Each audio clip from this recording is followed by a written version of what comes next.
सी news 11। अभी दानापुर विधानसभा के सरारी पंचायत में और हमारे साथ कुछ महिला पुरुष भी हैं और साथ ही साथ युवा और कर्मठ जुझारू नेता दानापुर विधानसभा से भाई त्रिनाथ यादव जी मेरे साथ बने हुए हैं।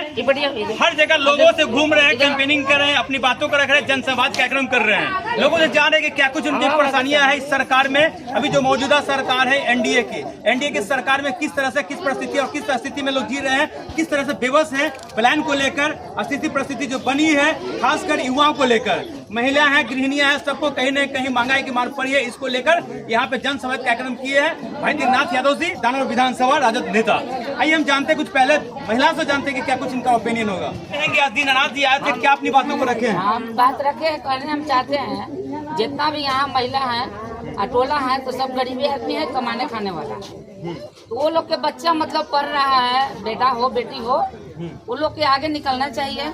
बूढ़े बूढ़े तो आप लोग के उम्र हो गया, हम लोग के तो मतलब कमाते खाते तो जिंदगी भी मतलब शिक्षा के लेकर देखा जाए तो शिक्षा यहाँ पे चौपट है। हाँ चौपट है, निकलना चाहिए, गरीबों के बाल बच्चा के निकलना चाहिए। हाँ मतलब रही सरकार के बात तो मतलब लंटेन छाप जो पहले लालू यादव जीते थे फर्स्ट में, तो हम लोग के 14,000 रुपया मिला था घर बनाने के लिए। देखिए हम पढ़े लिखे नहीं है, पैसा किसी के फंड में आया, चाहे तो कांग्रेस के हो या कोई के हो, ये तो हम नहीं जानते हैं। लेकिन ये हम जानते हैं कि लालू यादव हम लोग के घर बनाए, वो इतना अच्छा सरकार थे कि हम लोग के गलिया गलिया घूम के दुआरी पढ़ाए थे और हम लोग के देखे थे, आप कहे थे मेरे गली में आए थे, यहाँ उतर के एकदम दुआरी पाते थे, हम देखे उनको आँख से देखिए आप नौटंकी घड़ियाली आंसू बहाने वाले को तो देखा होगा प्रधानमंत्री को, लेकिन ऐसे मंत्री को आपने नहीं देखा हो जो बिहार का राजा हो, मुख्यमंत्री हो, नमक चाटने वाला, सतुआ भुजा खाने वाला मुख्यमंत्री, उसी का गुणगान गा रही है, ना कि घड़ियाली आंसू बहाने वाले का। आप देख रहे हैं साक्षात रूप से किस तरह से कहा जाए ना, ये स्क्रिप्टेड नहीं है, एक लोगों ने यहाँ बोल रहे हैं, सही लोग हम यहाँ जा रहे हैं। लालू यादव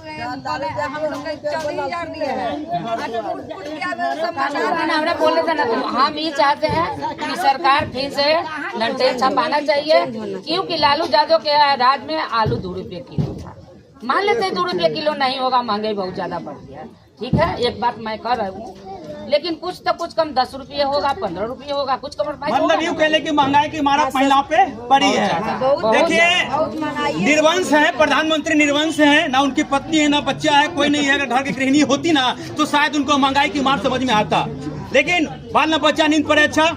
तो जिस तरीके से देख सकते हैं उनको सिर्फ विदेश का यात्रा करना पड़ता है, महिलाएं को मांग के वोट के लिए रही बात, तो हम लोग एक तरफा वोट देंगे, भाई को जितना होगा तो हम लोग के कुछ न कुछ बनाना पड़ेगा, वोट के लिए नहीं।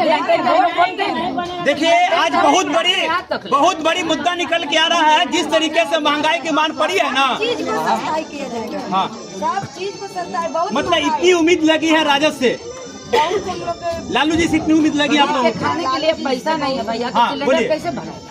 गैस है 1500 रुपया की गैस बढ़ाएंगे, कहाँ से कमाने वाला गरीब आदमी कहाँ से पति डेट कर गए हैं, तो हम लोग क्या करें? देखिए 14 से पहले महंगाई इतनी नहीं थी, जितना जिस तरीके से महंगाई जो है बेतहाशा वृद्धि हुआ है, सब लोगों को महंगाई की मार पड़ी है, खासकर गृहिणियां जो घर की जो महिलाएं, उनको समझ में आता है कि महंगाई की मार क्या होता है।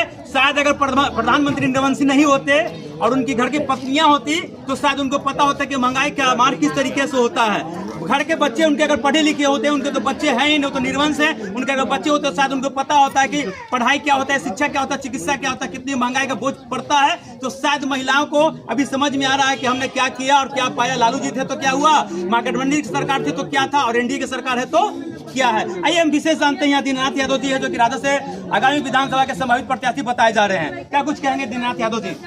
देखिए आज हम दरियापुर गांव में पहुंचे हैं, सरारी पंचायत में पड़ता है, और यहाँ की माता बहनें सब लोग एकत्रित हुई और भाई बंधु लोग सब लोग युवा साथीगण भी एकत्रित हुए और सब लोगों ने बड़ी गौर से सुना हमारे आदरणीय नेता तेजस्वी प्रसाद यादव जी के विजन को। उस विजन में जो कल्याणकारी योजनाएं हैं, उन योजनाओं को गौर से सुना, लेकिन इनकी एक शिकायत भी रही कि 20 सालों से जो सरकार चल रही है वो जितना योजना का जो ढिंढोरा पीटती है कि हम ये किए वो किए, महिलाओं के लिए किए, पुरुषों के लिए किए, युवाओं के लिए किए, छात्रों के लिए किए, कोई काम नहीं है। एक सुर से इनका यही कहना है कि हम लोगों को न राशन मिल रहा है, न चिकित्सा मिल रहा है, न शिक्षा मिल रहा है। एजुकेशन का बिल्डिंग है, स्कूल है, इसका सब दीवार जो है टूटा हुआ है, न पंखा है, न कुछ है, मतलब कोई सुविधा नहीं है, किसी तरह का भी कोई सुविधा नहीं है। लोग महंगाई से तड़प रहे हैं, बेरोजगारी वैसे ही पीक पर है, यहाँ के युवा साथी लोग सब बेरोजगार हैं और हर चीज से जूझ रहे हैं, बुनियादी चीजों से। शिक्षा चिकित्सा पे कोई काम नहीं हुआ है, किसी तरह का कोई सुविधा नहीं है। जनता बेचैन है, यहाँ के लोग बेचैन हैं। हम पूरा विधानसभा घूमने के बाद यही देख रहे हैं कि काफी काम करने की जरूरत है, इस पर फोकस करने की जरूरत है। अब वर्तमान सरकार से उम्मीद लगाना जो है, जो हम लोगों के लिए बेवकूफी है। अब नया सरकार बनेगा और नया सरकार में आदरणीय नेता हमारे तेजस्वी बाबू मुख्यमंत्री बनेंगे और उनके जितने भी कार्य हैं, जिनके माता बहनों की जितनी भी समस्याएं हैं, युवा साथियों की जो भी समस्याएं हैं, छात्र नौजवानों की समस्याएं हैं, उस सभी समस्याओं का रोड मैप बनाएंगे और पूरे योजनाओं को ढंग से लागू करके एक नया बिहार बनाएंगे जो विकसित बिहार कहलाएगा। बिहार आज के डेट में मतलब कि आज भी जो है बिल्कुल मतलब कि गरीब राज्य की गिनती में है और बिहार से 35 सांसद जीत करके गए संसद में। आज वहाँ पे भाजपा की सरकार पिछला 10-15 सालों से चल रही है, बिहार की सरकार 20 साल से चल रही है। दोनों मिलकर के कहती है कि डबल इंजन की सरकार है और डबल इंजन कोई काम का नहीं है। सिर्फ ये लोग जो हैं जो बतौलाबाजी करते हैं, जुमलेबाजी करते हैं, झूठा दिलासा देते हैं। गरीब आदमी बेचैन है, इसकी बेचैनी जो है जो साफ झलक रही है। इसलिए 2025 के इलेक्शन में ये लोग उत्साहित हैं, हतोत्साहित हैं कि अभी तक ले हमको कुछ नहीं मिला। हर लोगों को शंका की दृष्टि से देखते हैं, लेकिन हम कमिटमेंट करके जा रहे हैं कि हम लोग पर शंका न करें और हम लोग एकजुट रहें। एकजुट होकर के आदरणीय नेता तेजस्वी प्रसाद यादव जी को मुख्यमंत्री बना आपकी सारी समस्याओं से मुक्ति दिलाएंगे तेजस्वी बाबू। तो आपने जाना दानापुर विधानसभा से राजद नेता भाई दीनानाथ यादव जी ने क्या कहा है? इन्होंने कहा है कि हम कमिटमेंट करके जा रहे हैं, ये हम आपके बीच का बेटा है, नेता नहीं बेटा है, और हमारी जो वादे हैं वादे पूरा करूंगा, क्योंकि यहाँ के लोगों की जाना है, प्रत्येक एक लोगों से इन्होंने मिला है और जिस तरीके से दानापुर विधानसभा में कैंपेनिंग कर रहे हैं, लोगों से फीडबैक ले रहे हैं, लोगों से मिल रहे हैं, उनकी भावनाओं को समझ रहे हैं, उनके दिल की बात को समझ रहे हैं, उनके अंदर की बात क्या है, क्या बताना चाह रहे, क्या कहना चाह रहे, क्या मजबूरियां हैं, क्या कुछ लोगों की नीड है, इन सब मुद्दों पे बात हो रही है। दिक्कत है, जनता की बहुत दिक्कत है। देखिए कई सारी समस्याएं हैं, हम आगे भी खबरों के लिए लगातार अपडेट रहेंगे। बने रहिए के साथ, मैं संतोष।